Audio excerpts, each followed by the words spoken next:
मुख्यमंत्री योगी आदित्यनाथ के मार्गदर्शन में उत्तर प्रदेश में आंगनबाड़ी व्यवस्था लगातार मजबूत और आधुनिक होती जा रही है। बाल विकास सेवा एवं पुष्टाहार विभाग की योजनाओं ने प्रदेश के लाखों आंगनबाड़ी कार्यकर्तियों और सहायिकाओं को नई पहचान, सम्मान और आर्थिक मजबूती दी है। कभी सीमित संसाधनों और कम सुविधाओं में काम करने वाली महिलाएं योगी सरकार में गाँव-गाँव में महिला सशक्तिकरण और सामाजिक जागरूकता की मजबूत मिसाल बनकर उभरी है। प्रदेश में वर्तमान समय में लगभग 1,83,049 आंगनबाड़ी कार्यकर्तियां और 1,61,491 सहायिकाएं कार्यरत हैं, यानी करीब 3.44 लाख महिलाएं बच्चों, गर्भवती महिलाओं और धात्री माताओं के पोषण, स्वास्थ्य और देखभाल की जिम्मेदारी निभा रही हैं। योगी सरकार ने इन महिलाओं को केवल मानदेय आधारित कर्मचारी मानने के बजाय समाज परिवर्तन की अहम कड़ी के रूप में स्थापित करने का कार्य किया है। योगी सरकार ने आंगनबाड़ी कार्यकर्तियों और सहायिकाओं की आर्थिक स्थिति मजबूत करने के लिए मानदेय और प्रोत्साहन राशि में सुधार किया है। वर्तमान में कार्यकर्तियों को 8,000 रुपए और सहायिकाओं को 4,000 रुपए मासिक दिया जाता है, जिसमें कार्य आधारित प्रोत्साहन राशि की व्यवस्था भी लागू है। पूरक पोषण का 100% वितरण सुनिश्चित करने पर कार्यकर्तियों को 500 रुपए और सहायिकाओं को 400 रुपए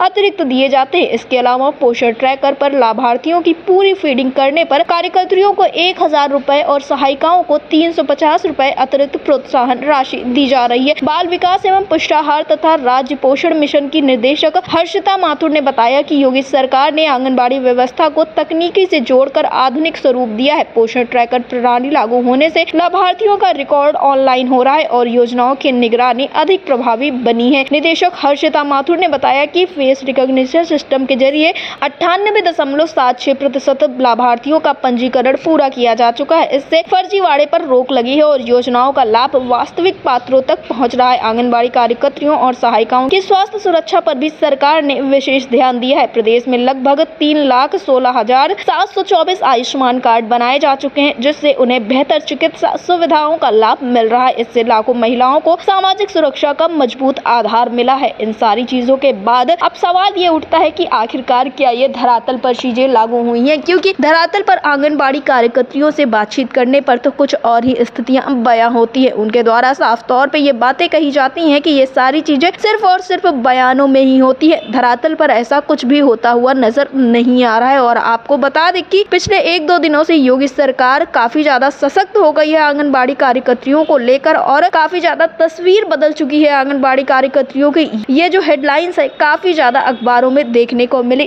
काफी सुर्खियां भी बटोरती हुई नजर आई। लेकिन जो धरातल पर कार्य कर रही आंगनबाड़ी कार्यकर्तियां हैं, क्या ये उससे सहमत है? क्या इन आंगनबाड़ी कार्यकर्तियों का यही मानना है कि जब से योगी सरकार आई है तब से आंगनबाड़ी कार्यकर्तियां सशक्त हो गई हैं? क्योंकि आप जानकर हैरान होंगे कि आंगनबाड़ी कार्यकर्तियों का ये मानना है कि पिछले कई महीनों से उनका मानदेय उनके खातों में नहीं पहुंच पाता है और अक्सर ये चीजें होती हुई नजर आती है। प्रोत्साहन राशि की बात होती है तो बहुत कम समय पर इनको कोई प्रोत्साहन राशि मिल पाती है और इन सारी चीजों के बीच में आंगनबाड़ी कार्यकर्तियों के लिए सामाजिक सुरक्षा जैसी चीजें भी उतनी अच्छी नहीं है जितनी कि बयानों में देखने को मिलते हैं। फिलहाल आजकल ये सारी चीजें खूब देखने को मिल रही हैं सोशल मीडिया पर, जिसमें ये लिखा जा रहा है कि योगी सरकार में आंगनबाड़ी कार्यकर्तियों को खूब सशक्त बनाया जाता है। लेकिन क्या धरातल की आंगनबाड़ी कार्यकर्तियां इससे सहमत हैं, और क्या आप इससे सहमत हैं? हमें कमेंट बॉक्स में जरूर बताएं।